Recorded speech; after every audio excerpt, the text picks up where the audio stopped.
Lembrando que esse vídeo é apenas um corte. Para acessar o conteúdo completo, o link vai estar na descrição, no card ou na tela final. E se você ainda não é inscrito, não perca tempo. Se inscreva, deixe o seu like e acompanhe todos os nossos conteúdos aqui no canal. Sim.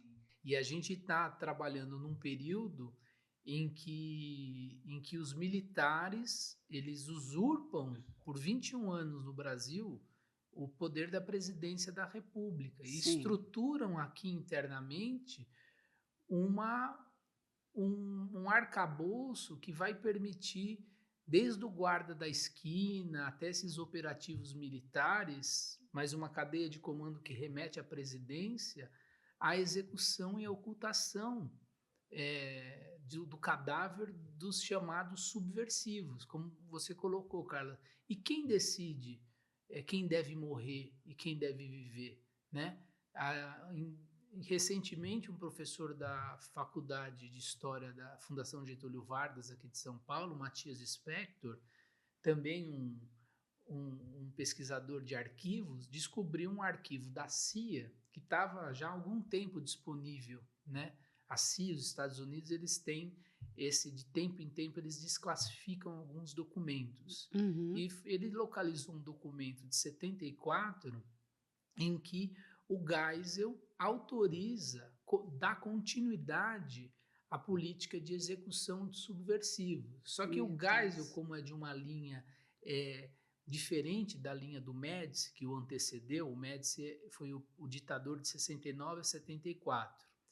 E eles estão numa reunião discutindo se eles vão continuar executando do jeito que estavam executando. Imagina a CIA, William Colby da CIA, toma nota, e o Geisel fala, olha, eu vou pensar no final de semana se a gente dá continuidade ou não a essa política do que o William Colby da CIA chamou de um programa de assassinato extrajudicial, extralegal.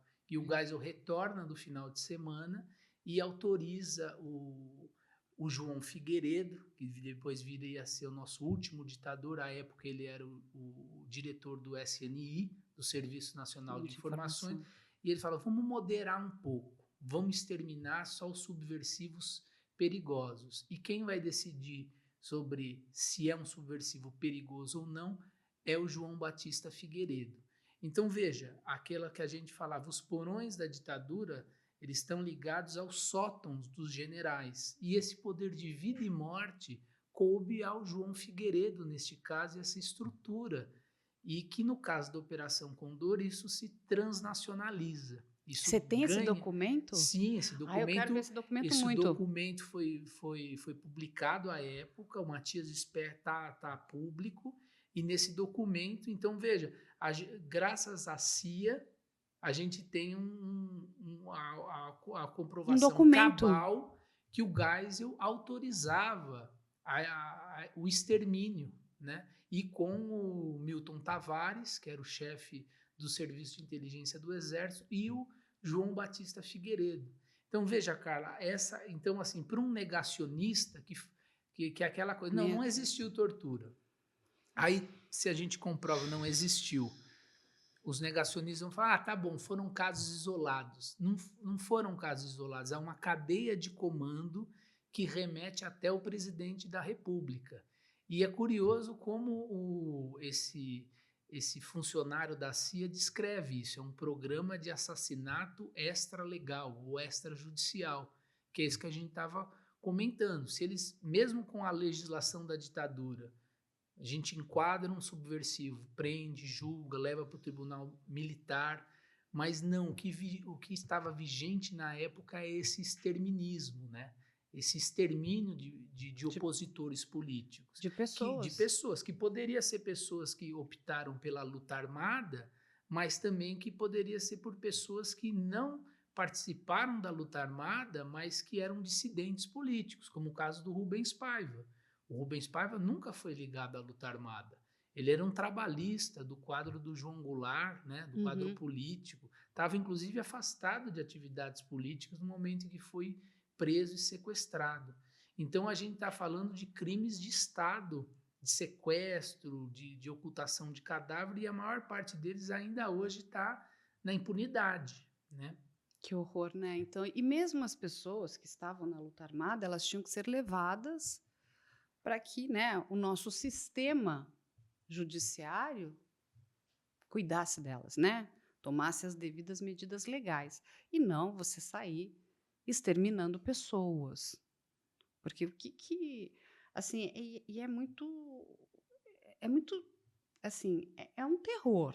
Porque quando você para pensar como é que eram formadas essas pessoas, né? Inclusive, porque você tem uma pessoa que está dando a voz de comando, olha, eu estou autorizando que você faça isso.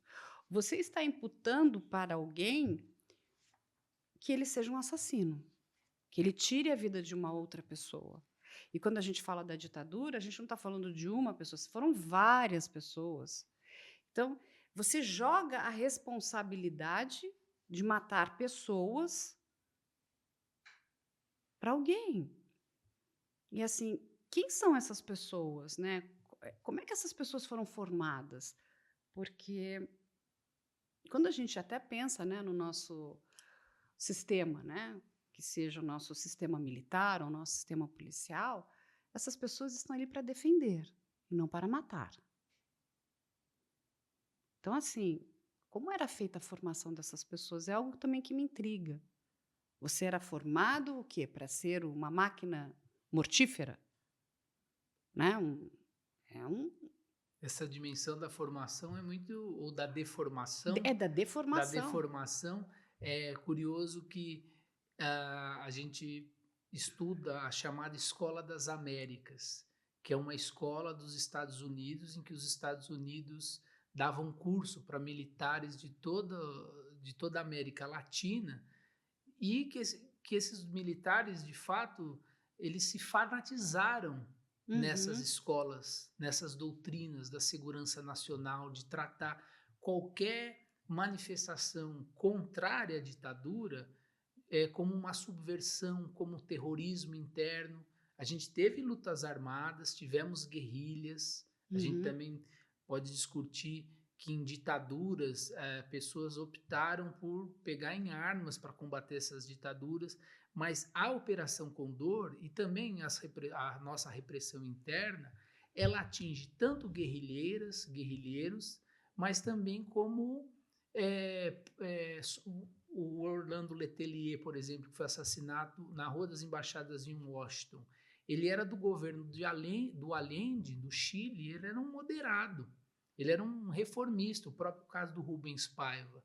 Então, veja, esse sistema em que os militares se fanatizaram para combater o inimigo interno, e agora com a questão da Operação Condor, a gente vê que eles percebem que os subversivos se internacionalizaram em redes de solidariedade. Por exemplo, Orlando Letelier, ele foi o ministro da defesa do governo de Allende. Em 73 ele é preso com o golpe do Pinochet, ele vai para Washington, monta um grupo na Rua das Embaixadas em Washington e fica fazendo a denúncia da ditadura chilena em prol dos direitos humanos. Ele não pegou em armas. Só que esse antigo chanceler de Allende, do Salvador Allende, ele estava incomodando a ditadura chilena porque levava ao mundo, que tinha imprensa livre, os crimes da ditadura chilena. E veja a ousadia do Pinochet, né, e da Condor, eles cometem o único ato de terrorismo em solo americano feito durante a Guerra Fria é feito pela Operação Condor. Eles instalam bombas no carro do Letelier, matam o Letelier e a assistente norte-americana dele, e ele não era um terrorista, ele não Sim. é, no jargão da ditadura, ele não era um guerrilheiro. Né? A gente pode citar outro caso também do Bernardo Leite, que foi atacado na Itália. Ele era líder da democracia cristã chilena, estava na Itália fazendo o quê? Pegando em armas? Não, ele estava na Itália denunciando os crimes do Pinochet, e essa fase 3 da Operação Condor destacaram um operativo e tentaram assassiná-lo. Né? Não conseguem, ele por um milagre sobrevive, só que a mulher do Bernardo fica paraplégica. Então, essa ideia de que eles acreditavam que viviam uma guerra contra o comunismo, Mas veja, o comunismo pode ser um democrata cristão ou um político moderado como Orlando Letelier. Então, essa formação ou deformação, ela está na base do fanatismo, né? E essa Escola das Américas treinou os militares latino-americanos nessa doutrina da Guerra Fria. Também a gente fala da doutrina francesa, que alguns militares da França que combateram na Argélia vieram para cá também dar esse treinamento e essa dimensão da tortura como uma arma de guerra, né? E eles se viam numa espécie de terceira guerra mundial contra o comunismo. E comunista pode ser qualquer opositor, qualquer opositor da ditadura pode ser taxado de comunista e de terrorista, como você mencionou na nossa última conversa, é a grande bruxa, né?